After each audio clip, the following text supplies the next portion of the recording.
welcome Kristine Lilly.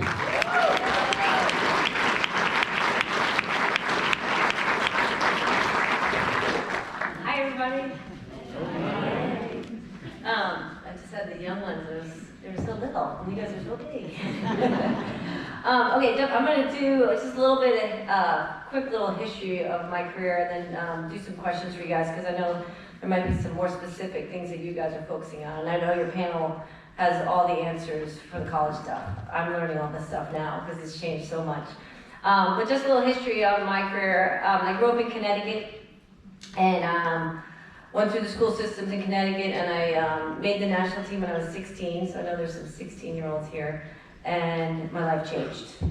And it didn't just change in the aspect of winning World Cups and gold medals and all that stuff.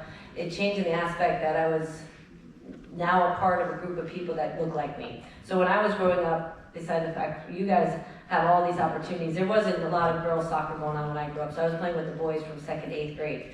And the biggest lesson I got from my brother, who tends to think he taught me everything, and I'll give him a little credit. But basically what brother did for me is he let me play. I'm 4 years younger, and I wanted to tag along with him wherever he went, and he let me play. But he had one rule: no crying.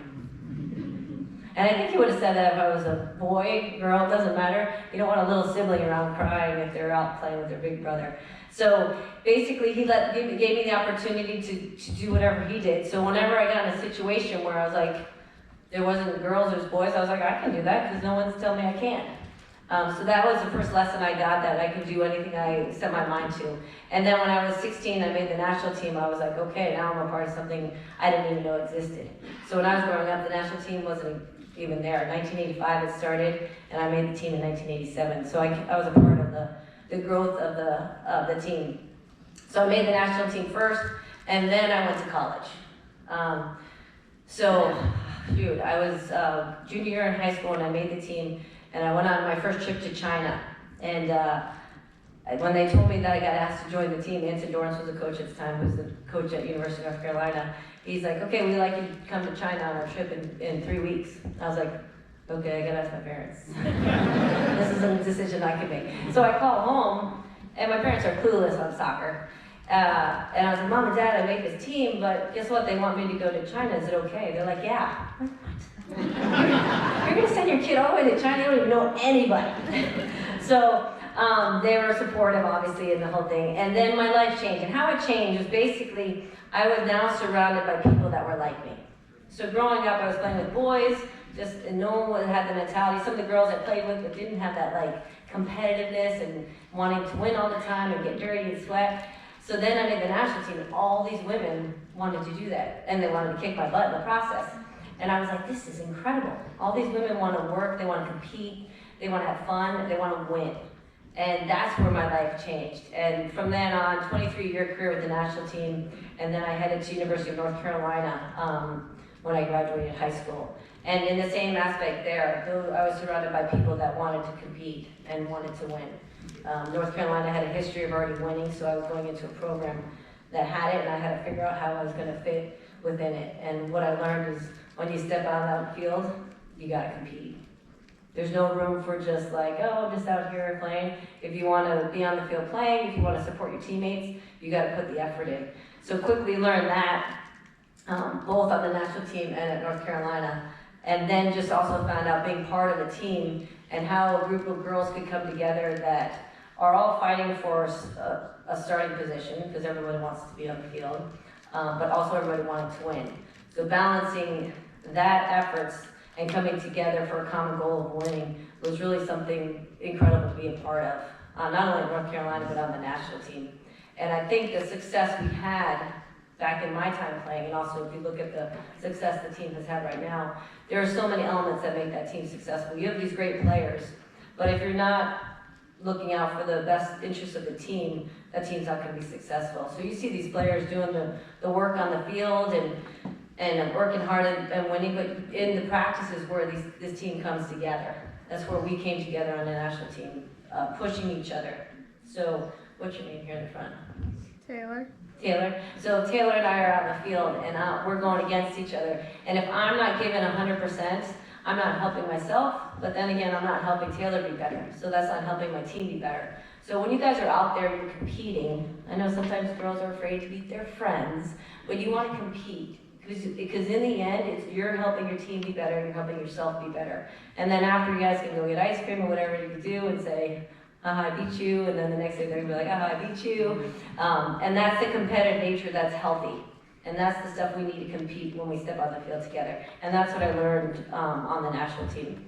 And the other element is, obviously, we still want to have fun. We're missing that a lot, and more in youth sports, but I think even when we get to the high school and college level, we gotta remember to keep that fun in there, because you're not gonna wanna play if it's not fun. So I think I'm coaching now, and I'm coaching youth, and to find that balance is really hard, because the expectation of me coaching kids, they're like, well, she must be teaching them all the great things. And I'm focused so much on teaching, and I'm looking around, the kids are like, they're not having fun. I'm like, oh my gosh, I gotta remember to do that myself. So there is a great balance, but it is definitely a part of the game.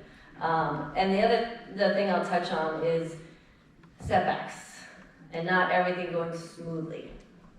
Even the top players in the world, you see players out there, Roosevelt, Sam Buis, not everything goes smoothly. But the difference between the good and the great continue to find a way to come back, to make it happen, to get healthy, to still find a way to compete and be on that team. And that's where your support system of family and friends plays a role, your teammates. If you have good trust and respect amongst your teammates on the field, then they're always gonna be there in the hard times to help you get there. And you're gonna need each one of you. When you step out, you need each one of you guys to help your team succeed. Even if you're on the sideline, your role is extremely important. And those are the lessons that I learned on the national team. And a story I'll share with you from the 1999 World Cup team. There was a player that used to be a starter and then wasn't during the World Cup. And I didn't know this during the process, but little did I know that she was one of the reserve players, and she became like the captain of the reserve. And a lot of us, I don't think a lot of us starters realize that, but her job was to make sure the team that wasn't starting was ready, make sure at practice we were doing all they can to push us to be better. But then when the game started, they were the first ones to make sure we're hyping up the team. You guys ready to go? Let's go. Getting water when we needed it. So the element of success comes from the whole unit. And I think you got to remember that, because the roles you have, sometimes they're not very glamorous. If you're a defender, do you get the glory? Not so much sometimes. If you're a forward scoring the goals, we get all the glory, right? But you got to know that your role matters. And if you keep remembering that in your head, that whatever you're doing and what your job is, you may not like it. Maybe you're on the bench and you don't like it. But if you show you don't like it, you think that's going to help anybody. It's not going to help you, let alone it's not going to help your team. So you have to find a way to accept what you have and continue to push to get on that field if you're not on the field, and help your team be successful. And those are the times that separates the good and the great players and the ones that will continue to move on. But my message I give to the youth that I'm coaching now is be a good teammate. And that's a broad phrase, but it covers everything. Your hard work on the field, off the field, helping your teammates out, having a positive attitude. Body language is probably one of the biggest things that I can tell when I look at players, and I think coaches can tell. If you make a mistake and your head goes down immediately, they're like, okay, well, is she going to recover from this? Or if you make a mistake and you're immediately right back in there. So these are all little elements at your age that will help you guys get to the next level, whatever the next level may be. And you have to remember, success is different for everybody. Some of the players, maybe you guys go Division I, some play Division II, some play Division III. Maybe you guys just play high school and club, and that's what it is. That doesn't mean you weren't successful. So you got to remember, look inside what you want and not compare it to what your friend's doing or whatnot. And really, really go after what's in your heart. Because I have so many examples of my teammates and friends that when they put their mind to something, good things always come from it. And that's what you got to figure out for yourselves, what those things is that you want. And you guys are also like, yes. Don't you want to go out there and just tear it on the soccer field, right? And that one thing I'll say too is that my favorite place to be was a soccer field. Because that's the one place you can express yourself. You could be you, and you could do what you do best, not what so-and-so does best. I remember one time Mia Hamm, you guys know who she is? She's okay. No, she's great.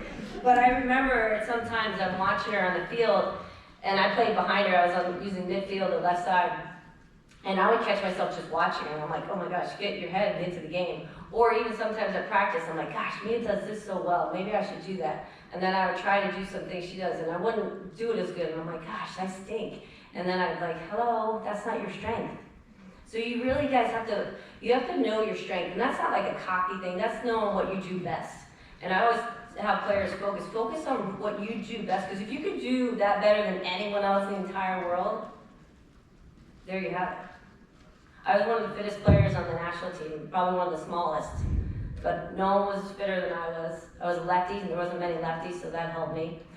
I was a good player, so that helped too. But the strengths I had was playmaking and my speed, and I could finish here and there. And if things weren't going well, what I focused on was defending and working hard. So there's always something to fall back on, but really what I want you to take from here, know what your strength is and do that well, and the other things that aren't your strengths, you find ways to make them better, but really find that strength and hold on to it. So good? I know we're tight for time, but I think we might have a question or two in here. Yeah. Sorry, I had to get away from the speaker. I have a couple questions for Kristine, but also if there's any questions inside the stands, we'd like to hear them. So I'll start off with one though. One from the players. In order to play well, you need confidence. So what can these young players do in order to help themselves gain confidence on the field? Where do you believe confidence comes from? Yeah, well, I think it does come from you, from yourself, but it helps to have a good support system from your teammates, coaches, and family. But I always think when my confidence was down, I would focus on one or two things in the game. And that would be as simple as a 5-yard pass. So if Coach and I were here passing the ball, or she's here and there's another player that's 20 yards, I'm like, okay, let's make this 5-yard pass first. Let me do this a couple times. And I'm like, oh, I can do that. And that starts to build confidence. So you have to find ways to figure out how you can get yourself back into the game. Because if you're trying to be 3 players and then score, your confidence is going to go like this. So you got to pick small little battles. And that's what I would do, is pick small things. And then basically, my fitness was built my confidence all the time. Because if I was fit, then I could run. If I wasn't passing right, or if I wasn't scoring, I knew I could hustle back on defense, I could play good defense, and that would help me. And the last thing is repetition. So I spent many years when I was your age and younger just kicking the ball against the wall. I didn't have a club like this to play in, and I would spend hours listening to my Walkman. Parents know what that is, kids don't. And I put that on, the yellow song we had, you know what I'm talking about. And I would literally just right foot, laces, left foot laces, inside the foot, practice turning, and repetition, because then you don't think, you just know when the ball comes, touch and play. And so that kind of helps. So it's a combination of yourself and so your support system. And I knew which teammates to be around when my confidence were low, that I would be around, that would help me feel better. Does anyone from the audience have a question? Okay, I'll keep going. One last one for you. So for the young women in this room, their distractions these days are way higher than maybe what you would witness just with their cell phones, never mind anything else. So what would be the balance between helping them understand a healthy balance of training on their own, but also enjoying a social life, and knowing when to push it or when to take a foot off the pedal, so to speak? Well, I would say first off, whatever is on social media is not the real world. There are moments of it, but I don't think overall everyone puts their best face out there. So whatever you see out there is their best face. A lot of times there's people going through a lot. And I think as soccer players, a lot of the work is done that people don't see. And so I think you gotta remember that. So if you wanna be successful, you gotta put the work in. And I was telling the group before you guys, the one thing that I was afraid of being when I was your age was different. I was afraid of being different because I didn't want to stand out. But then I kind of learned that I should embrace it. Because being different is being you, and it's going after something you want. I was very different because there wasn't many girls that could play like I could play, so I was always a little bit more like, how do I handle this? And reporters would come to me after games, and I used to put my hood over my head and try to sneak out on the field, because I was like, why are you coming to me? We all just played, and why are you focusing on me? And then I realized that that was a platform for me to be able to talk, not about myself, but about my team. And I kind of embraced it. So being different is important because it's who you are. Don't try to be like someone else, embrace it. Because what happens when you're being different and you start to do something that other people want to do, what do you then become? If you're doing it, people are following you. Yes, you become leaders, and that's what we need more of. So be yourselves, work hard, go after it, and be different so you become a leader. And then also the social part is extremely important. Girls, we're social. And I'll tell you a story at North Carolina. We used to come to practice, and we used to jog around the field, and we all chit-chat, find out what everyone did in their classes, who liked who, and all that fun stuff. And then our coach decided to get a guy to come in and do some training with us, like warm-up training, and we were all miserable. And Nancy was like, what is wrong with you guys? And we realized that when we got to the field, all we did was go back into organized warm-up, and we didn't get to chit-chat. So he brought it back and realized that element was like, oh my gosh, that's such an important part for girls. Boys, I don't know if you guys like to do that or not, but us girls, we do. And so that was an element. So the social part is real important. And I think a lot of my friends were on the soccer team, but I had two of my best friends that didn't play soccer with me, and that was also something that was a bonus because it took me away and grounded me on like, okay, we don't have to just be here. So if you find that balance, and just surround yourself by people that want you to be successful and that you enjoy being around, because that's really important. Can we give a round of applause for Kristine?